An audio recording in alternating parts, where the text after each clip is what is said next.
नमस्कार, मैं आचार्य प्रवीण तिवारी। आज बात करेंगे सनातन धर्म के बारे में। सनातन धर्म क्या है और कुछ लोग जो सनातन धर्म को छोड़ के जा रहे हैं उनको कैसे अपने पास वापस बुलाया जाए, उसके लिए क्या करना चाहिए, और जिनको धर्म का ज्ञान नहीं है उनको क्या करना चाहिए। धर्म में 4 अंग होते हैं। धर्म के जो 4 अंग हैं, जो वर्णाश्रम व्यवस्था है, ब्राह्मण, क्षत्रिय, वैश्य और शूद्र। अब आप देखेंगे कि हर मनुष्य के अंदर ये चारों वर्ण होते हैं। जो सर के ऊपर का भाग होता है उसको कहते हैं ब्राह्मण, जो सर से सीने का भाग होता है उसको कहते हैं क्षत्रिय, जो सीने से पेट का भाग होता है उसको कहते हैं वैश्य, और जो कमर से नीचे का भाग होता है जिसको पैर कहते हैं वो होता है शूद्र। ये सबके साथ होता है और सबके लिए है। कुछ लोगों के मन में जो कुंठा भर दी गई है कि शूद्र नीचे होता है, ऐसा कुछ नहीं है। शूद्र सबसे ऊपर होता है। शूद्र के बगैर जीवन चलना मुश्किल है। अब शूद्र कौन है? शूद्र माने पैर। पैर के बिना क्या चला जा सकता है? नहीं चला जा सकता है। आजकल देखा जा रहा है कि क्रिश्चियन धर्म वाले हिंदू धर्म से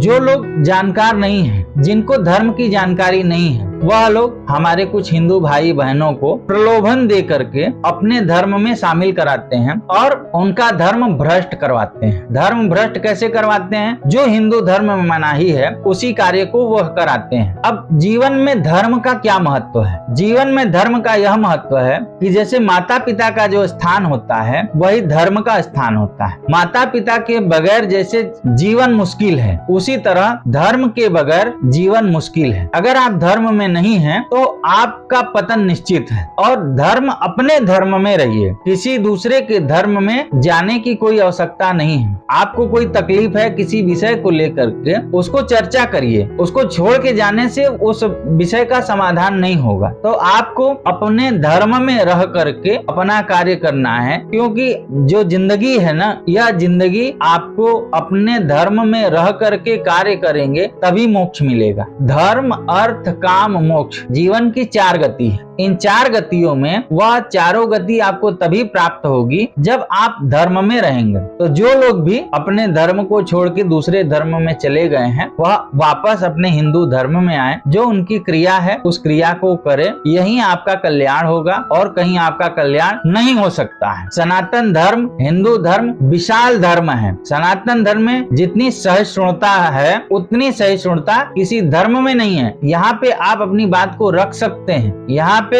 आपको हर समाधान का रास्ता है। कोई भी समस्या हो, उस समस्या का समाधान हमारे धर्म ग्रंथों में बताया गया है। यहाँ तक कि आपको बताऊं कि आपकी कोई भी समस्या हो, 1.5 मिनट में श्रीमद् भागवत गीता जो है उसका समाधान कर सकती है। तो हमारे हिंदू धर्म में जहाँ 33 कोटि देवी देवता हैं, आपको कहीं और जाने की क्या आवश्यकता है? जो आपकी इच्छाएं हमारे देवी देवता भगवान पूरा कर सकते हैं वह कोई और नहीं कर सकता है। तो आपको क्या करना है कि किसी भी आडंबर में, किसी के बहकावे में नहीं जाना है। रही बात जाति व्यवस्था की, तो जाति व्यवस्था कर्म के आधार पे है। उस चीज को आजकल लोगों ने गलत डिफाइन कर लिया, जिसकी वजह से कुछ लोग अपने आप को ऊंची जाति का मानते हैं, कुछ लोग अपने आप को छोटा समझते हैं, जबकि छोटा कोई नहीं है। सभी लोग एक समान है, सभी हमारे अंग हैं। तो ये जो जाति व्यवस्था है, ये जाति व्यवस्था को गलत तरीके से प्रस्तुत करने से, राजनीतिक रूप से विभाजन करके आपस में एक दूसरे से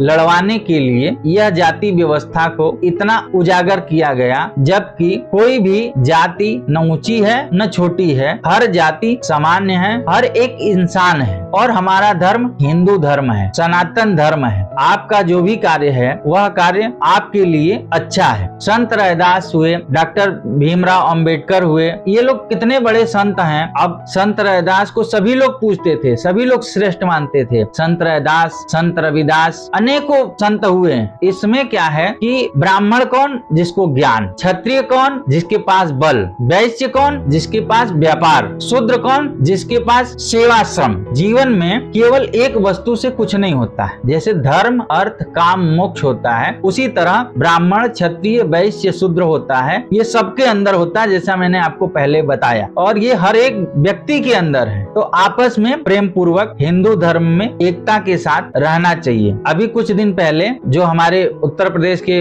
माननीय मुख्यमंत्री श्री योगी आदित्यनाथ जी हैं, उन्होंने कहा था कि बटोगे तो कटोगे। यह बहुत सही बात कही उन्होंने। तो जितने भी हिंदू धर्म में मेरे भाई बहन हैं, वो सभी लोग एक साथ रहें, एक दूसरे से ईर्ष्या करने की जरूरत नहीं है। आप अपने कार्य को करिए। कहा जाता है कि भाग्यम फलति सर्वदा न च विद्या न च पौरुषम। आपके जीवन में जो वस्तु हासिल होने वाली है वह वस्तु हासिल होगी, किसी भी प्रकार से होगी। आपका कर्म है कि अपने कर्म को करते रहिए और सनातन धर्म को जो लोग भी अपशब्द बोलते हैं उनका प्रतिकार होना चाहिए। उनको ये छूट नहीं दी जानी चाहिए कि कोई भी व्यक्ति आके सनातन धर्म पे कुछ भी बोल जाए। उसके प्रतिकार के लिए भी हमको तैयार रहना चाहिए और अपने सनातन धर्म में बने रहिए। उसी में आपका भला होगा, उसी से आपका कल्याण होगा। धन्यवाद। हर हर महादेव।